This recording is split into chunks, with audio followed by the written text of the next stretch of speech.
Pernahkah kamu masuk ke sebuah kamar yang dari awal sudah terasa bahwa ada sesuatu yang tidak ingin kamu di sana? Sesuatu yang diam-diam memperhatikan.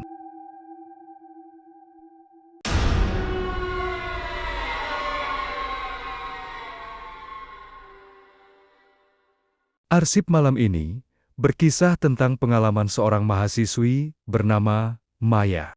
Ini bukan sekedar cerita horor biasa, tapi ini tentang kejadian nyata yang dia alami sendiri. Pengalaman yang bikin bulu kuduk merinding dan susah tidur berhari-hari.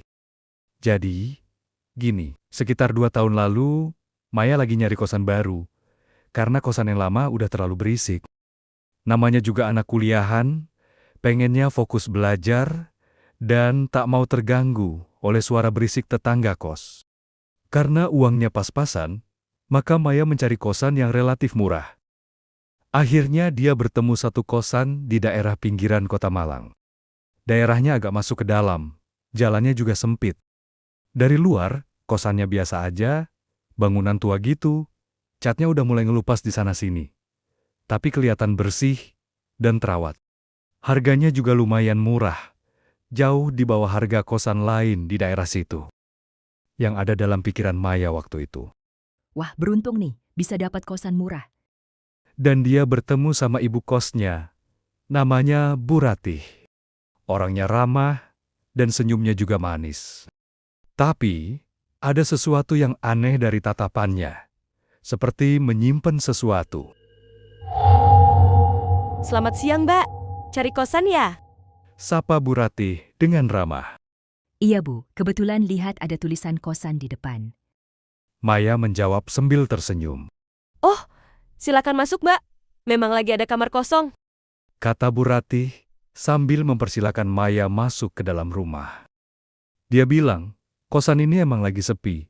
Baru ada beberapa anak kuliahan aja yang ngekos. Katanya sih, pada sibuk kuliah dan kerja. Maya langsung setuju, tanpa banyak tanya. Dia senang sekali bisa dapat kosan murah dan tenang. Kamar yang kosong ada di lantai 2, nomor ke-7. Pas menaiki anak tangga, masuk ke kamar, hawanya beda. Dingin sekali. Padahal, siang bolong lagi panas-panasnya. Jendelanya juga kayak jarang dibuka, debunya sangat tebal. Tapi Maya tetap positive thinking, mungkin karena kamarnya sudah lama tidak dibuka. Malam pertama, tak ada kejadian aneh. Maya tidur nyenyak, karena kecapekan beres-beres barang dan menata buku-buku kuliahnya. Tapi, malam kedua, mulai ada kejadian aneh. Saat sedang belajar buat ujian, tiba-tiba dia mendengar suara ketukan di jendela. Awalnya dia pikir cuma ranting pohon yang kena angin. Tapi pas dia cek, nggak ada pohon dekat jendela. Yang ada cuma tembok tetangga. Lalu suara ketukan itu makin sering terdengar setiap malam. Ketukannya pelan, tapi bikin merinding, kayak ada yang mau masuk.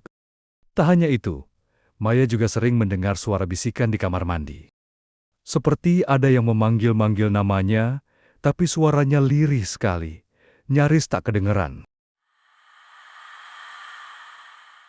Awalnya dia tak peduli dan berpikir bahwa ini cuma halusinasi saja karena kecapekan belajar. Tapi lama-lama, suara bisikan itu makin jelas dan makin sering. Bahkan, terkadang dia merasa seakan-akan ada yang mengawasinya dari dalam kamar mandi. Sampai akhirnya, dia memberanikan diri untuk mencari tahu.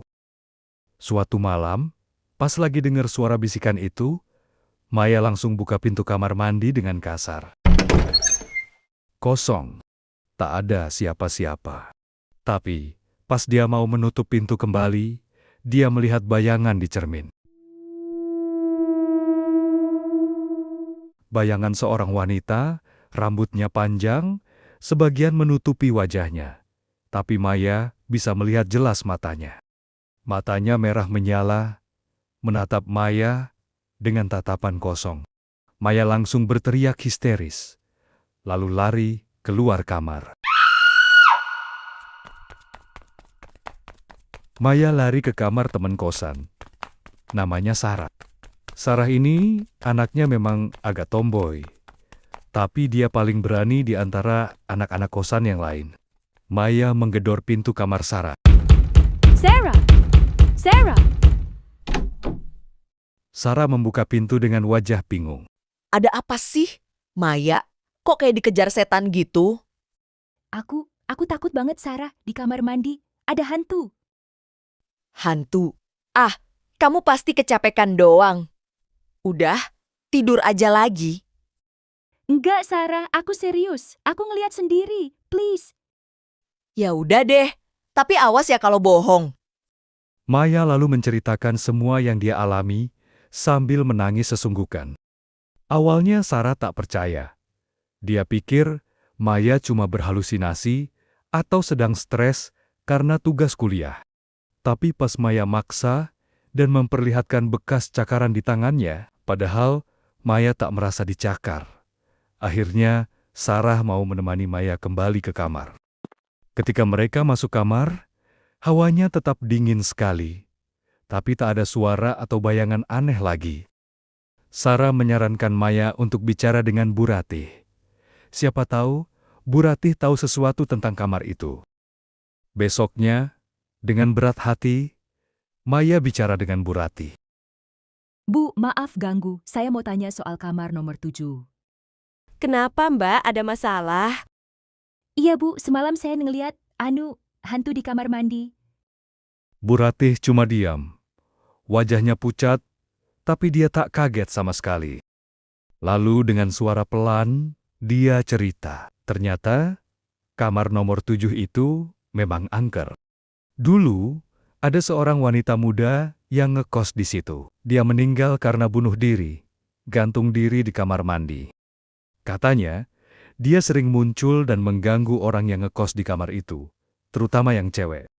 Bu Ratih bilang, dia udah mencoba untuk mengusir hantu itu, memanggil ustadz segala macam, tapi tak berhasil. Hantu itu tetap aja kembali dan mengganggu lagi. Saya sudah coba panggil Ustadz, Mbak. Tapi tetap saja nggak mempan. Hantu itu kayaknya kuat banget. Bu Ratih juga bilang, dia juga sudah memberitahukan anak-anak kosan yang lain. Tapi, nggak semua percaya. Bahkan, ada yang malah ingin nantangin hantu itu. Maya langsung syok. Lemas, nggak karuan. Dia sangat menyesal. Kenapa nggak nanya-nanya dulu sebelum ngekos di situ? Sekarang dia jadi serba salah. Mau pindah kosan uangnya nggak cukup, mau tetap di situ dia takut sekali. Malam itu, Maya tak bisa tidur sama sekali. Dia takut sekali. Dia menutup semua jendela dan pintu, dan membaca doa terus-terusan. Tapi tetap saja, dia merasa seperti ada yang sedang mengawasinya. Dia mendengar suara bisikan makin jelas, seperti ada yang ngomong tepat di telinganya. Dia tak berani membuka mata, takut melihat sesuatu yang mengerikan, dan dia tak mau menyerah begitu saja. Dia browsing di internet, mencari cara untuk mengusir hantu, atau setidaknya melindungi diri dari gangguan hantu. Ketemulah beberapa cara. Salah satunya dengan menaruh garam di setiap sudut kamar dan membaca ayat kursi sebelum tidur. Dia mencoba cara itu, tapi tetap saja tak berhasil. Hantu itu tetap mengganggu Maya, bahkan gangguannya semakin parah. Sampai akhirnya, setelah seminggu penuh diteror, Maya memutuskan untuk pindah kosan, meskipun dia tak punya uang. Pagi itu, dengan mata sembab dan tubuh yang hampir nggak punya tenaga, Maya memberanikan diri menemui Bu Ratih. Bu, saya mau bicara. Bu Ratih menatapnya lama, seolah sudah tahu apa yang akan Maya katakan. Saya nggak kuat lagi, Bu. Setiap malam saya diganggu. Saya hampir nggak tidur. Bu Ratih tidak langsung menjawab. Wajahnya justru mengeras. Senyumnya yang biasa ramah, perlahan menghilang. Mbak yakin mau pindah? Iya, Bu, saya takut. Hening beberapa detik. Lalu Bu Ratih menarik napas panjang. Sebenarnya bukan Mbak yang pertama. Beberapa penghuni sebelumnya juga pergi dengan alasan yang sama. Maya menatapnya. Jantungnya berdegup makin kencang. Kalau Mbak tetap mau pindah, saya nggak akan menahan uang sewa yang sudah dibayar. Anggap saja sudah takdirnya. Nada suara Bu Ratih terdengar pasrah. Bukan kasihan, bukan menenangkan. Lebih seperti lelah menghadapi sesuatu yang tak bisa ia kendalikan. Saat itu Maya sadar, yang terjebak di kosan itu sebenarnya bukan cuma para penghuninya. Setelah pembicaraan itu, Maya belum langsung pindah. Kos barunya baru bisa ditempati besok siang. Tempat kos itu direkomendasikan oleh teman Sarah. Artinya, malam itu dia masih harus tidur 1 malam lagi di kamar nomor 7. Malam terasa lebih panjang dari biasanya. Heningnya bukan hening biasa. Bukan tenang. Tapi seperti menunggu. Maya membereskan barang-barangnya pelan-pelan. Setiap suara kecil. Resleting tas. Suara gesekan kardus terdengar terlalu keras di telinganya sendiri. Saat dia menarik koper ke bawah kasur, tangannya menyentuh sesuatu yang keras dan berdebu. Sebuah buku tua. Sampulnya sudah pudar. Di halaman pertama tertulis sebuah nama perempuan yang sama dengan cerita Bu Ratih. Buku diari. Maya membacanya sambil duduk di lantai. Isinya bukan kutukan, bukan ancaman. Isinya kelelahan, kesepian, rasa ditinggalkan. Halaman demi halaman menceritakan seseorang yang pelan-pelan kehilangan alasan untuk bertahan. Di halaman terakhir, tulisannya gemetar. Aku capek. Aku cuma ingin ada yang dengar. Kalau suatu hari ada yang tinggal di sini, tolong pahami aku.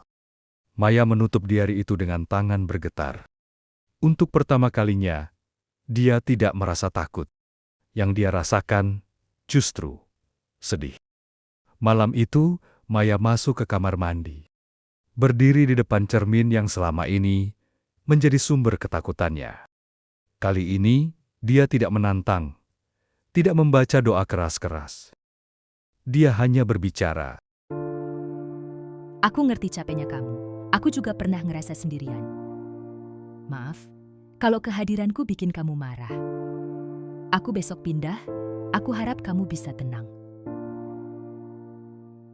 Cermin itu tetap memantulkan bayangan Maya. Tidak ada sosok lain. Tidak ada mata merah. Hanya keheningan. Malam itu berlalu tanpa ketukan, tanpa bisikan, tanpa bayangan. Untuk pertama kalinya, sejak tinggal di sana, Maya bisa tidur. Paginya, dia benar-benar pindah. Meninggalkan kamar nomor 7 dan semua yang pernah menghuni kesepiannya. Dia tidak pernah kembali ke sana. Tapi sampai sekarang, Maya percaya, tidak semua yang tinggal di tempat angker ingin menakuti.